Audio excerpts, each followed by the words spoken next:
for Forte 2. አክብሮታዊ ሰላምታችን በእያላችሁበት ይድረሳችሁ የተከበራችሁ የፏፏቴ ቲዩብ ቤተሰቦች። እነሆ የዕለቱን ዘገባዎች ከዚህ እንደሚከተለው ወደ እናንተ እናደርሳለን። በቅድሚያም አበይት ነጥቦች።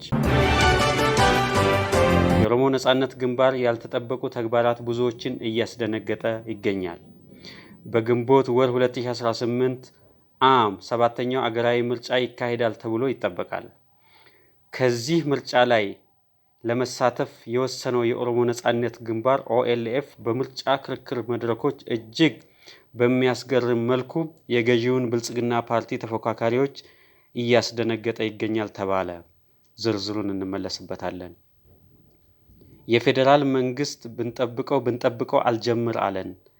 የቲፒኤልኤፍ ከፍተኛ ባለስልጣን ወይም የጦር አንጃ መሪ የሆኑት ጀነራል ጆን መዲድ የፌዴራል መንግስት ዝም አለ፣ ቀረብን አሉ፣ እየጠበቅነው ነበር አሉ።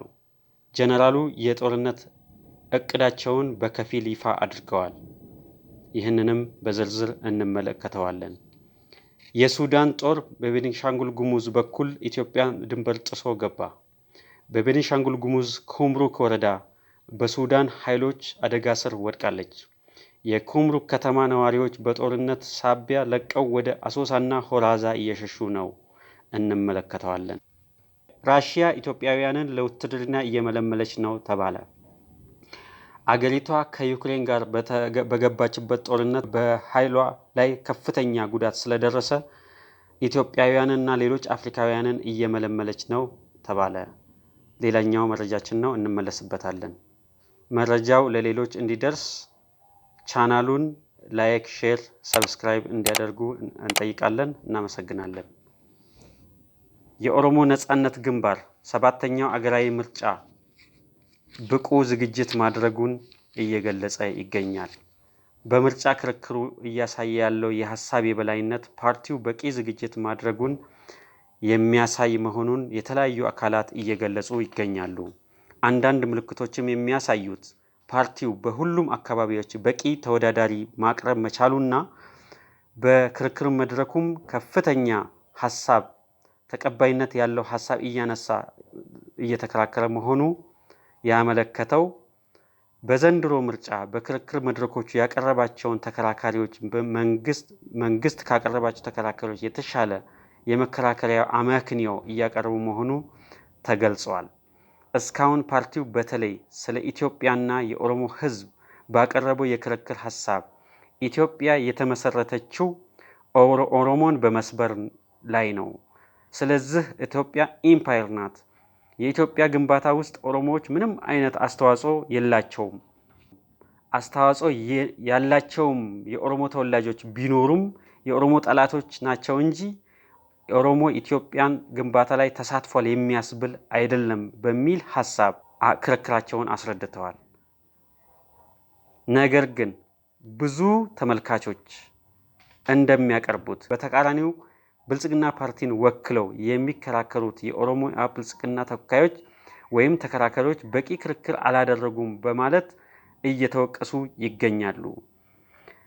ይህ እንደማሳያ ቢያንስ በዚህ አገር ምስረታ ውስጥ የኦሮሞ ሕዝብ እጅግ ድንቅ የሆኑ ውድ ልጆቹን ከፍሎ በተለያዩ ወቅቶች ለኢትዮጵያ አገረ መንግስት ግንባታ ኢትዮጵያ አገር ሆና እንድትቆም ከፍተኛ መስዋዕትነት የከፈሉ ኦሮሞ ተወላጆች መኖራቸውን እያነሳ እንኳን ለመከራከር አልቻሉም ተብሏል።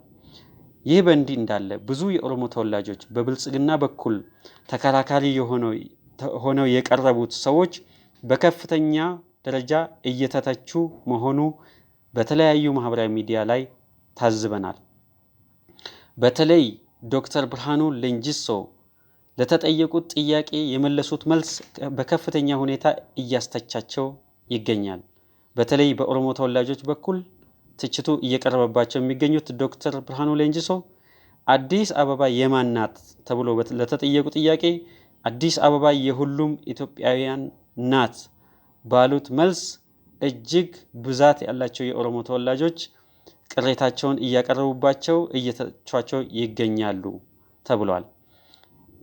ለምሳሌ ያክል በግለሰቡ ላይ ከሚተቹት ትችቶች አንዱ ግለሰቡ ኦሮሞነቱንም የከዳ ኦሮሚያንም የከዳ በሚል ትችት ቀርቦባቸዋል።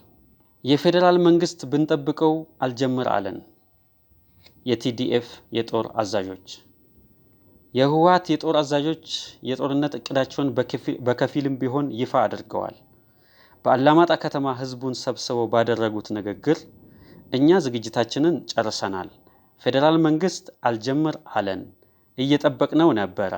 በእኛ በኩል ተጨማሪ ቀሪ ዝግጅቶቻችንን ለማድረግ በቂ ጊዜ ሰጥቶናል። ፌዴራል መንግስት የትግራይ ግዛቶች እስኪመለሱና ተፈናቃዮች እቤታቸው እስኪመለሱ ድረስ ሰላም የለም ብለዋል። ጊዜያዊ አስተዳደሩ ፕሬዝዳንት አቶ ታደሰ ወረደ አክለው ሉዓላዊ ግዛቶቻችን በሰላም የማይመለስ ከሆነ ለቀጣይ ትግል መዘጋጀታችን አይቀርም ብለዋል። በተጨማሪም ለቀጣዩ ትውልድ ጦርነት ማስተላለፋችን የግድ ነው ብለዋል። ይህ በእንዲህ እንዳለ የትግራይና የኤርትራ ጀነራሎች መቀሌ ላይ ተገኝተው መክረዋል ሲል አፍሪካን ኢንተለጀንስ ዘግቧል። ጀነራሎቹ ምን እንደመከሩ በምን ጉዳይ ላይ እንደተወያዩ ይፋ ባይደረግም የትግራይና የኤርትራ ጀነራሎች ተገናኝተው በኢትዮጵያ መንግስት ላይ በሚያደርጉት ጦርነት ላይ አቋም ላይ ደርሰዋል እየተባለ ይገኛል። የሱዳን ኃይሎች በቤኒሻንጉል በኩል ኢትዮጵያ ድንበር ጥሰው ገቡ። የሰሜን ሱዳን ኃይሎች የእርስ በርስ ጦርነት እያካሄዱ መሆኑ የሚታወቅ ነው። ነገር ግን የእርስ በርስ ግጭቱ በከፍተኛ ሁኔታ ተስፋፍቶ ወደ ኢትዮጵያ ግዛት ገብቷል። ከቤኒሻንጉል ጉሙዝ ክልል ዋና ከተማ አሶሳ 95 ኪሎ ሜትር በምትርቀው ኩምሩክ ወረዳ ዋና ከተማ ኩምሩክ ነዋሪዎች በሱዳን ኃይሎች ጦርነት የከባድ መሳሪያ ድብደባ ተደናግጠው የኩምሩክ ከተማን ለቀው ወደ ሆራዛ ከተማና ወደ አሶሳ ከተማ በመሰደድ ላይ ይገኛሉ። የፌዴራል መንግስት ጉዳዩን ተከትሎ ግጭቱ በተከሰተበት አካባቢ ከፍተኛ የሆነ ሜካናይዝድ እጅግ የታጠቀ ኃይል ወደ ሱዳን አስገብቷል። ይህ የታጠቀ ኃይል ከፍተኛ ትጥቅ ይዞ የገባ ሲሆን የሱዳን ኃይሎች ሊቋቋሙት ያልቻሉና ከያዙት ይዞታቸው ወደ ኋላ ማፈግፈጋቸው መረጃዎች ይገልጻሉ። ራሽያ ኢትዮጵያውያንን ለጦርነት እየመለመለች ትገኛለች ተባለ። ለመጀመሪያ ጊዜ ኢትዮጵያውያን በቅጥረኝነት ለውጭ ሀገር ሊዋጉ ነው ተብሏል። ምልመላው በተለይ የአማራና የትግራይ ወጣቶች ላይ ያተኮረ መሆኑ ተገልጿል። በምልመላው ህግ መሰረት ኢትዮጵያውያን ወጣቶች የሚገቡት ውል በቀረበላቸው ፎርም መሰረት ይፈርማሉ። እያንዳንዱ ምልምል በወር $2400 ደሞዝ እንደሚያገኙ ተገልጿል። የወጣቶቹ ቤተሰቦች ለመጀመሪያ ጊዜ 1 ሚሊዮን ብር ያገኛሉ ተብሏል። በርካታ ዘገባዎች እንደሚያመለክቱት ሩሲያ አላቡጋ ስታርት በሚባል የትምህርትና የሥራ መርሃ ግብር ከኢትዮጵያና ከሌሎች የአፍሪካ አገሮች ወጣቶችን በመመልመል በታታርስታን ክልል ወታደራዊ ፋብሪካዎች ውስጥ ለዩክሬን ጦርነት የሚውሉ አውሮፕላኖችን ወይም ድሮኖችን እንዲሰሩ እያደረገች ነው ተብሏል።